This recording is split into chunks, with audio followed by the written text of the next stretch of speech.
آپ دیکھ رہے ہیں یوٹیوب چینل HKD مفتی طارق مسعود۔ اور آج تھوڑا سا بس آدھا گھنٹہ کوشش کریں گے اس کے اندر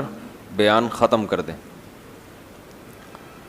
آج ہم نے سورہ لقمان پڑھی ہے، وَإِذْ قَالَ لُقْمَانُ لِابْنِهِ وَهُوَ يَعِظُهُ يَا بُنَيَّ لَا تُشْرِكْ بِاللَّهِ۔ لقمان علیہ السلام پچھلی امتوں میں یا تو کوئی پیغمبر گزرے ہیں یا کوئی بزرگ گزرے ہیں، اللہ نے ہمیں ان کے بارے میں اس سے زیادہ نہیں بتایا، تو ہم ایمان رکھتے ہیں اللہ اگر پیغمبر تھے تو بھی ہم ایمان رکھتے ہیں، اگر وہ تیرے ولی تھے پیغمبر نہیں تھے تو بھی ہم ایمان رکھتے ہیں، تو نہ ہم انکار کریں گے نہ اقرار کریں گے۔ بہرحال کوئی بڑے اللہ والے تھے، تبھی اللہ نے ان کی نصیحت کو قرآن میں بیان کیا۔ پتہ چلا کہ بزرگوں کے اقوال بیان میں سنانے میں کوئی حرج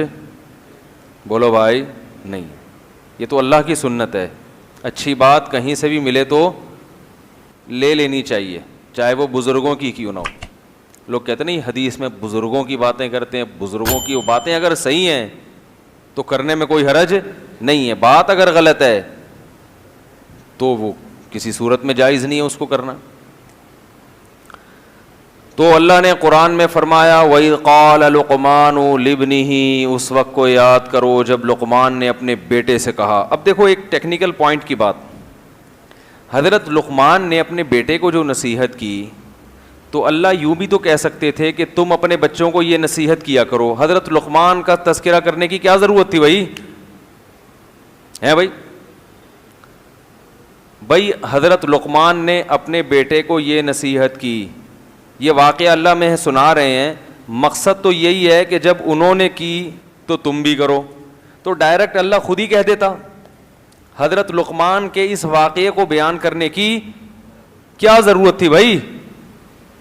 ڈائریکٹ اللہ کہہ دیتا کہ حضرت لقمان نے یہ نصیحتیں کی تو چھوڑو لقمان کو، میں تمہیں بتا رہا ہوں کہ تم نے کیا کرنا ہے، اپنے بچوں کو یہ 1 2 3 4 5 یہ نصیحتیں اپنے بچوں کو کر دیا کرو، تو بات تب بھی تو کمپلیٹ ہو جاتی نا۔ لیکن اللہ نے عنوان کیا اختیار کیا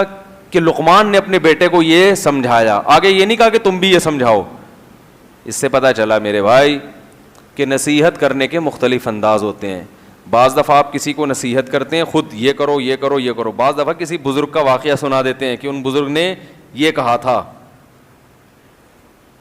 تو اس واقعے کی ضمن میں نصیحت ہو جاتی ہے۔ اس سے پتہ چلتا ہے کہ بھائی بزرگ لوگ جب یہ کام کر کے گئے ہیں تو ہمیں بھی یہ کام کرنا چاہیے، کیونکہ یہ کام اچھے لوگوں کی سنت ہے۔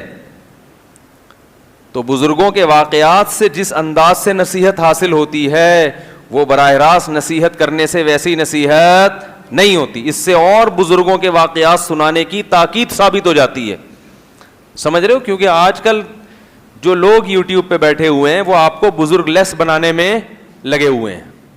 لیبل قرآن و حدیث کا استعمال کیا جا رہا ہے اور شو یہ کیا جا رہا ہے کہ قرآن و حدیث صرف ہم نے سمجھا، پوری 1400 سالہ تاریخ میں کوئی بزرگ گزرا ہی نہیں سوائے 4 5 6 کے جن کے وہ نام لیتے ہیں۔ تو ہر دور میں بزرگ چلے آ رہے ہیں جو اچھی اچھی باتیں کیا کرتے تھے، اچھے عمل کیا کرتے تھے، اللہ ان کے واقعات کو اور قرآن میں جگہ دیتا ہے، احادیث میں تو بہت ہیں ایسے واقعات، اور پھر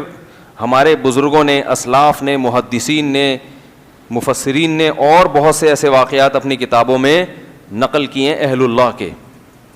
سیرت کتابیں لکھی جاتی ہے نا، جیسے نبی کی سیرت پہ، صحابہ کی سیرت پہ بھی لکھی گئیں، تابعین کی سیرت پہ بھی، تو بزرگوں کی سیرت پہ بھی کتابیں لکھی گئی ہیں۔ وہ اس لیے نہیں لکھی گئیں کہ ان کو آپ شیلف میں بند کر کے رکھ دیں، وہ اس لیے کہ ان کتابوں کو پڑھ کے لوگوں کے سامنے ان واقعات کو نقل کیا جائے۔